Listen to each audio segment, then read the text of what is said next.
제19단원 이화영 목사님의 성경 난제난의 구절들 가운데 1. 종말론과 2. 산상수훈의 역설과 3. 하나님의 반어적 질문에 대한 신앙 간증으로 은혜를 나누고자 합니다. 첫 번째, 이화영 목사님의 이것이 종말이다란 책 요한계시록 해설서를 참고로 소개합니다.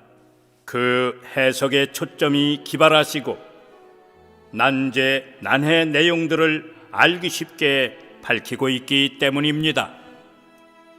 요한계시록의 열쇠, 곧 실마리는 요한계시록 1장 1절에 반드시 속히 일어날 일들이란 것입니다.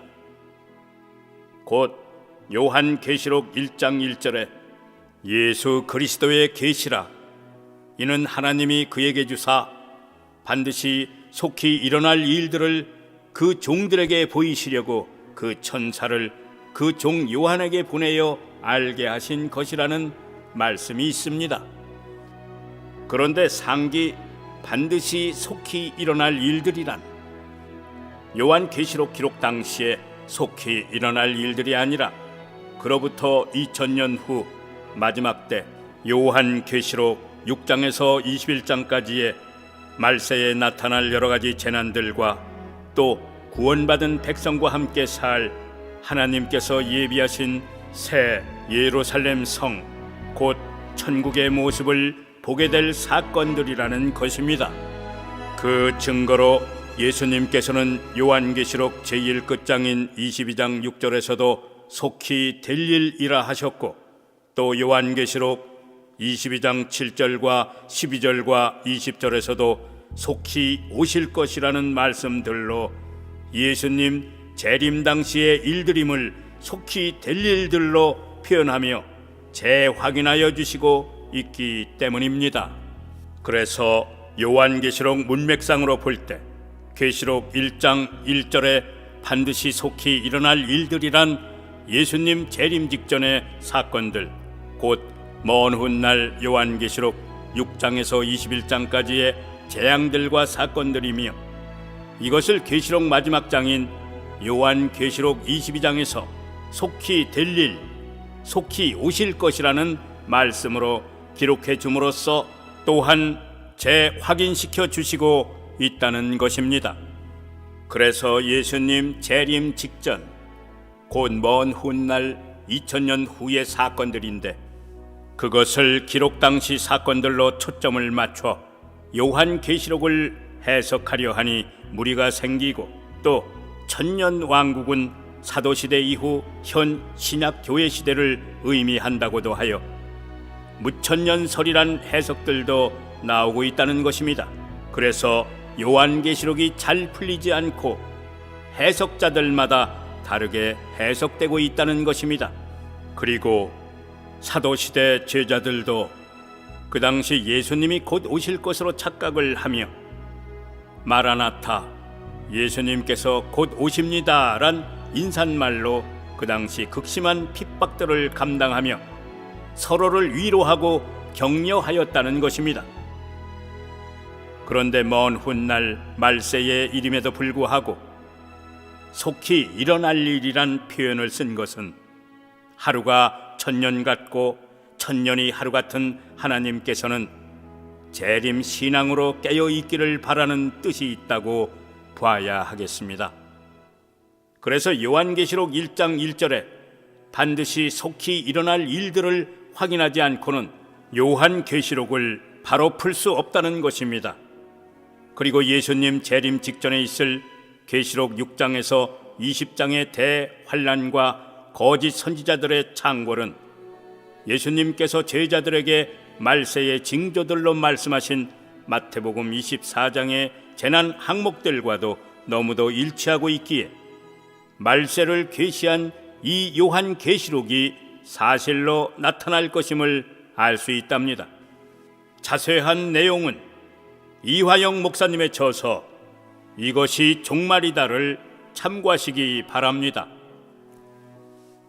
두 번째 항목은 이화영 목사님의 성경의 많은 난제, 난해 구절들을 설명하는 가운데 마태복음 5장에서 7장에 기록된 예수님 산상수훈의 역설에 대해 함께 생각해 보고자 합니다.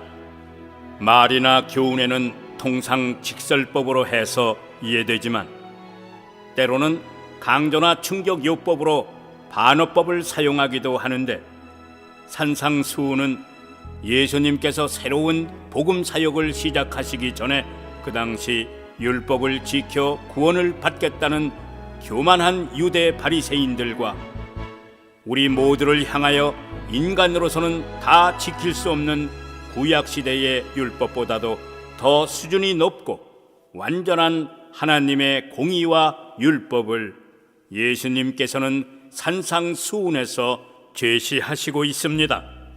예를 들면 형제에게 노하고 욕하며 미련한 놈이라 하는 자는 지옥에 들어가게 되고, 여자를 보고 음욕을 품는 자마다 이미 간음을 한 것이며, 또 오른눈이 너로 실족해 하거든 빼어버리고 오른손이 실족해 하면 찍어버려 지옥을 면하라고 하시며, 또 오른편 뺨을 치며 속옷을 빼앗고 억지로 오리를 더 가자고 강포하는 악한 자들까지도 용납하고, 또 좁은 문, 하나님의 온전하심 같이 너희도 온전하라는 등등 사람들이 도저히 지킬 수 없는 율법 이상의 것들을 예수님께서는 제시하시고 있기 때문입니다.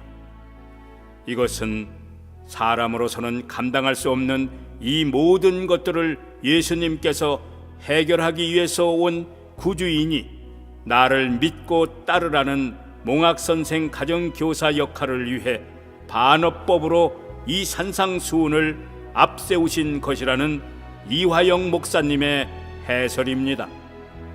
그래서 예수님의 첫 설교인 이 산상수훈은 최고의 율법과 교훈으로 받아 하나님의 공의임을 인식하며 최선을 다하되 그것을 완전히 다 지키지 못해 절망하거나 은혜 구원 신앙까지 상처를 입고 구원에 대한 확신을 갖지 못하여 가문 이설로 유혹하는 잘못된 이단 신앙까지 넘어가는 일이 있어서는 절대 안 된다는 것입니다.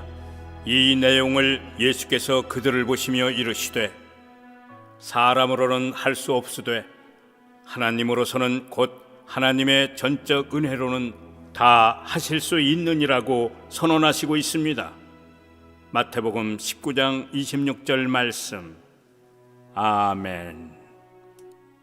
또 예수님의 반어법의 실례로 복음서에 오병이어의 기적을 행하시기 전에 예수님께서는 그 많은 군중에게 너희가 먹을 것을 주어라 하고 제자들이 불가능한 것을 말씀하셨는데, 마태복음 14장 16절, 요한복음 5장 6절에서 14절 말씀, 이것도 반어법으로 말씀하시고 예수님께서는 친히 오병이어의 기적을 행하심으로 하나님으로부터 오신 구세주이심을 보이신 것이 또한 좋은 그 신뢰라는 것입니다. 그리고 가나의 혼인잔치에서 물을 포도주로 변환시킨 기적도 그 신뢰 중에 하나랍니다. 요한복음 2장 11절 말씀. 그래서 그 유명한 산상수훈은 정죄의 법을 알리고 은혜의 법을 선포하시기 위해 주신 예수님의 반어법 교훈이셨다는 것입니다. 총명 있는 자들은 깨달을진저. 아멘. 신앙 간증 11번째. 하나님께서는 나에게 간단한 반문 하나로 부자 청년만도 못한 졸장부 신앙임을 깨닫게 하여 주신 체험을 간증하겠습니다. 신앙생활뿐 아니라 열심히 전도하며 나름대로 힘껏 교회에 충성하면서 더욱 축복하여 주시면 물심양면으로 더욱 열심히 충성하겠습니다라고 기도하고 있을 때의 일입니다. 그런 나에게 하나님께서는 갑자기 종빈아, 너 대전 집은 무엇하기 위해 가지고 있느냐? 는 질문이셨습니다. 그래서 나는 하나님, 이때까지 상선을 타고 벌어 저축해 놓은 것은 그것뿐인데요. 노 부모님과 양육해야 할 자녀도 5이나 있고 노후 대책을 위해서 가지고 있습니다. 이것은 기도 중 갑자기 받은 질문에 비몽사몽간 나도 모르게 갑자기 드린 답변이었기에 아마도 나의 본심을 그대로 토로한 것이라고 생각됩니다. 그런 나에게 하나님께서는 그러면 부자 청년의 예화를 한번 읽어보라 는 말씀이셨습니다.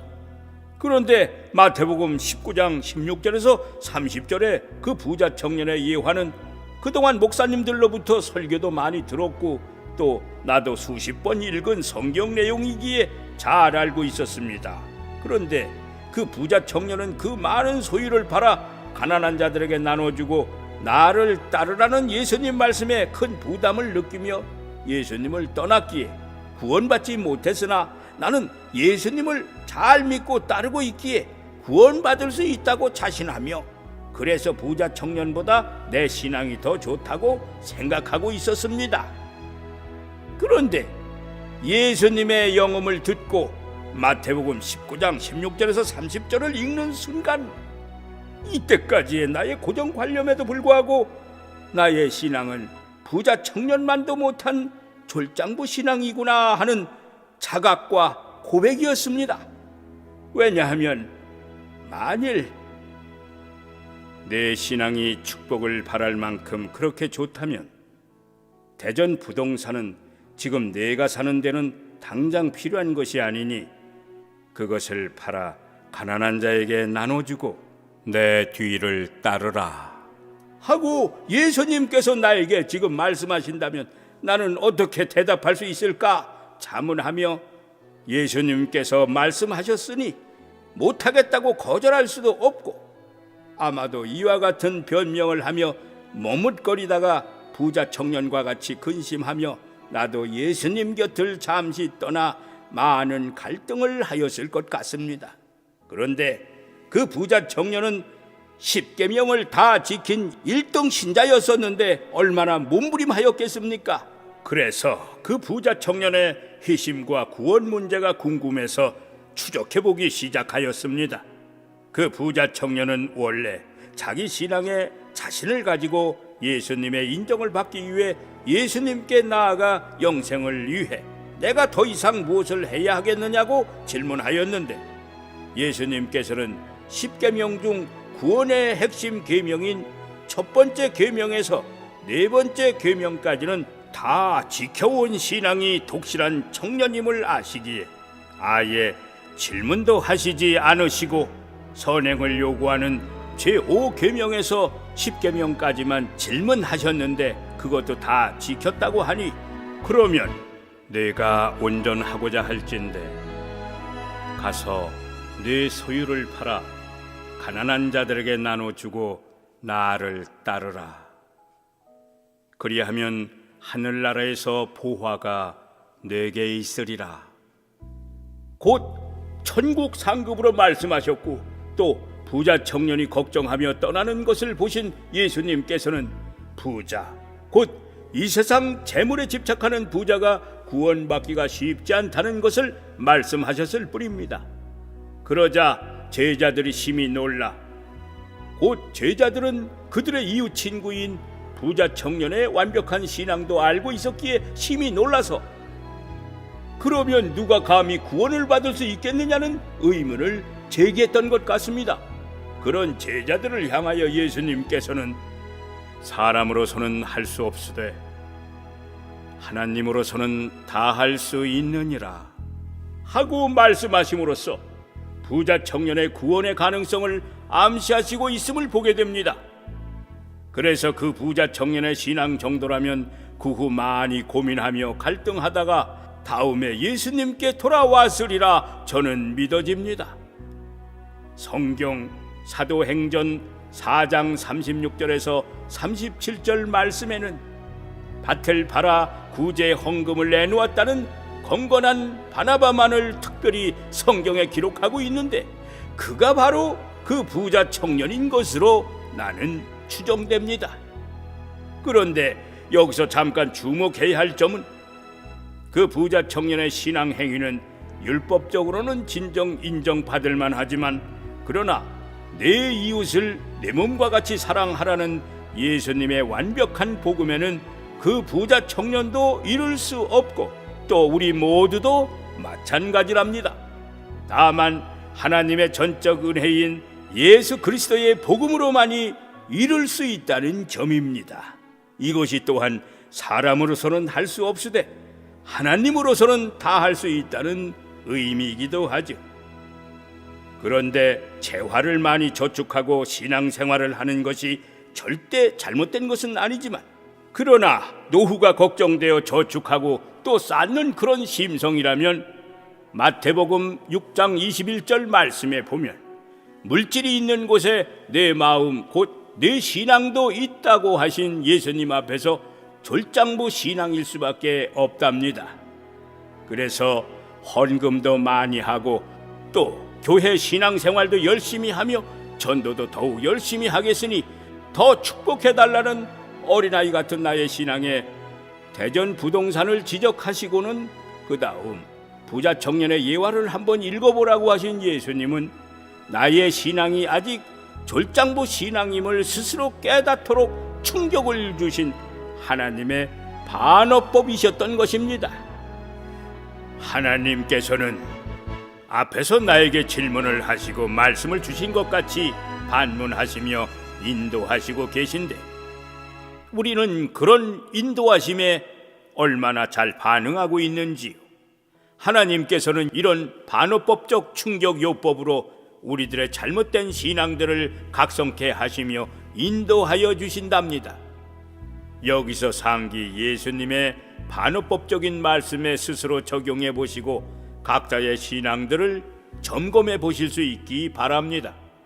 나는 부자 청년보다도 나으며 졸장부 신앙은 아닌지요. 영생할 천국에서 상급 심판이 있다는데 내 신앙 점수는 지금 몇 점이나 될까요? 각자 점검해 보시기 바랍니다. 예수께서 이르시되 내가 온전하고자 할진대 가서 내 소유를 팔아 가난한 자들에게 주라. 그리하면 하늘에서 보화가 내게 있으리라. 오직 너희를 위하여 보물을 하늘에 쌓아두라. 내 보물 재물이 있는 그곳에는 내 마음 곧 내 신앙도 있느니라. 마태복음 19장 21절, 마태복음 6장 20절 21절 말씀. 아멘. 다음 제20단원에서는 인생들이 꼭 구해야 할 두 가지 해답 중 우리는 왜 태어났을까요? 곧 인생의 목적을 먼저 생각해 보겠습니다. 할렐루야. 참고 본 전종빈 교수의 유튜브를 쉽게 시리즈로 찾아보시려면 유튜브 검색어 전종빈으로 검색하시고 구독과 공유로 많은 홍보와 전도 바랍니다. 그리고 가족과 이웃들 전도를 위해 전종빈 교수의 삶과 죽음 전도 책자도 적극 활용 바랍니다. 아멘.